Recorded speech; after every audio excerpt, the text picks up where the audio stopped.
I tried so hard and got so far. Oke, terima kasih atas waktu dan kesempatan yang telah diberikan.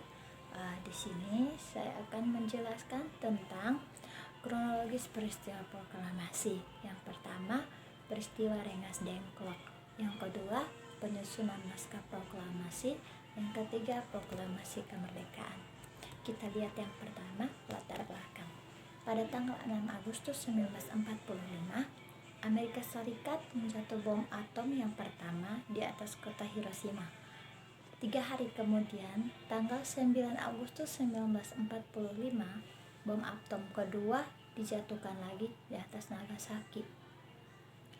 Pada tanggal 14 Agustus 1945, Jepang secara resmi menyerah kepada sekutu di kapal USS Missouri.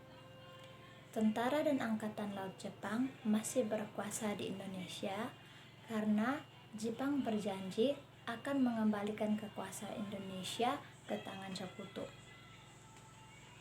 Sultan Syahrir Wikana, Darwis, dan Khairul Saleh mendengar kabar ini melalui radio BBC. Setelah mendengar desas-desus Jepang bakal bertekuk lutut, golongan muda mendesak golongan tua untuk segera memproklamasikan kemerdekaan Indonesia. Namun, golongan tua tidak ingin terburu-buru. Mereka tidak menginginkan terjadinya pertumpahan darah pada saat proklamasi nanti. Konsultasi pun dilakukan dalam bentuk rapat PPKI. Golongan muda tidak menyetujui rapat itu, mengingat PPKI adalah sebuah badan yang dibentuk oleh Jepang. Mereka menginginkan kemerdekaan atas usaha bangsa kita sendiri, bukan pemberian Jepang. Yang pertama, peristiwa Rengas Dengklok. Golongan muda. Sikap golongan muda secara resmi diputuskan dalam rapat yang diselenggarakan di Pegangsaan Timur, Jakarta pada 15 Agustus 1945. Hadir dalam rapat ini Johar Nur, Khairul Saleh, Kusnandar, Subadjo, Subianto, Margono, Wikana, dan Armansyah. Rapat yang diketuai oleh Khairul Saleh ini menyepakati bahwa kemerdekaan Indonesia merupakan hak dan masalah rakyat Indonesia sendiri, bukan menggantungkan pada pihak lain. Kemudian hasil rapat tersebut disampaikan kepada Soekarno dan Muhammad Hatta di Pegangsaan Timur nomor 56 Jakarta. Para golongan muda mendesak agar proklamasi segera dikumandangkan. Jika tidak dikumandangkan pada tanggal yang ditentukan oleh golongan muda tersebut, maka akan terjadi pertumpahan darah. Namun, Soekarno tetap pada pendiriannya bahwa proklamasi akan dilaksanakan melalui PPKI. Oleh sebab itu, PPKI harus segera menyelenggarakan rapat. Yang kedua, golongan tua. Pada waktu itu, Soekarno dan Muhammad Hatta yang mewakili golongan tua, tokoh-tokoh menginginkan agar proklamasi melalui PPKI. Sementara pemuda menginginkan agar proklamasi dilakukan secepatnya tanpa melalui PPKI yang dianggap sebagai badan buatan Jepang. Selain itu, hal tersebut dilakukan agar Soekarno dan Muhammad Hatta tidak terpengaruh oleh Jepang. Para golongan muda khawatir apabila kemerdekaan yang sebenarnya merupakan hasil dari perjuangan bangsa Indonesia menjadi seolah-olah merupakan pemberian dari Jepang. Yang berikut detik-detik pembacaan naskah proklamasi.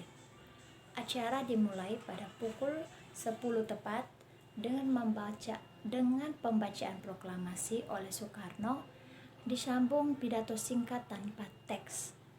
Kemudian bendera merah putih yang telah dijahit oleh Ibu Fatmawati dikibarkan, disusul dengan sambutan oleh Suwirjo, Wali Kota Jakarta saat itu, dan Muerdi, pemimpin barisan pelopor.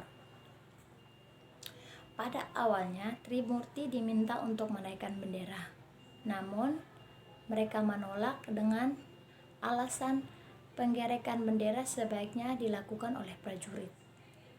Oleh sebab itu, ditunjukkanlah Latif Hendraningrat, seorang prajurit peta dibantu oleh Suhud untuk tugas tersebut, seperti dikutip dari berbagai sumber.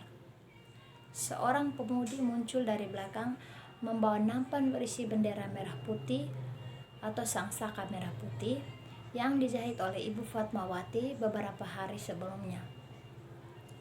Upacara berlangsung syahdu karena tanpa dikomando, para hadirin spontan menyanyikan lagu Indonesia Raya. Ketika bendera dikibarkan sampai saat ini, bendera pusaka tersebut masih disimpan di Museum Tugu Monumen Nasional. Setelah upacara selesai berlangsung, kurang lebih 100 orang anggota barisan pelopor yang dipimpin oleh S. Brata datang terburu-buru karena mereka tidak mengetahui perubahan tempat mendadak dari Ikada ke Pegangsaan. Mereka menuntut Soekarno mengulang pembacaan proklamasi, namun ditolak. Akhirnya Hatta memberikan amanat singkat kepada mereka.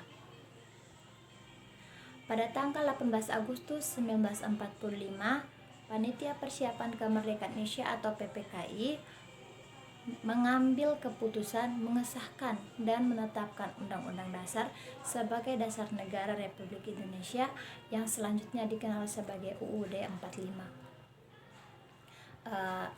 Saya punya foto saat Insinyur Soekarno membacakan teks proklamasi. Nanti gambarnya bisa dilihat di akhir video. Yang kedua, yang terakhir, makna dan artinya bagi bangsa Indonesia. Maknanya, proklamasi merupakan puncak perjuangan bangsa Indonesia untuk mencapai kemerdekaan. Yang kedua, dengan proklamasi berarti bangsa Indonesia mendapat kebebasan untuk menentukan nasibnya sendiri sebagai bangsa yang berdaulat. Yang ketiga, proklamasi merupakan jembatan emas untuk menuju masyarakat yang adil dan makmur. Baik, sekian presentasi dari saya. Atas perhatiannya saya ucapkan terima kasih.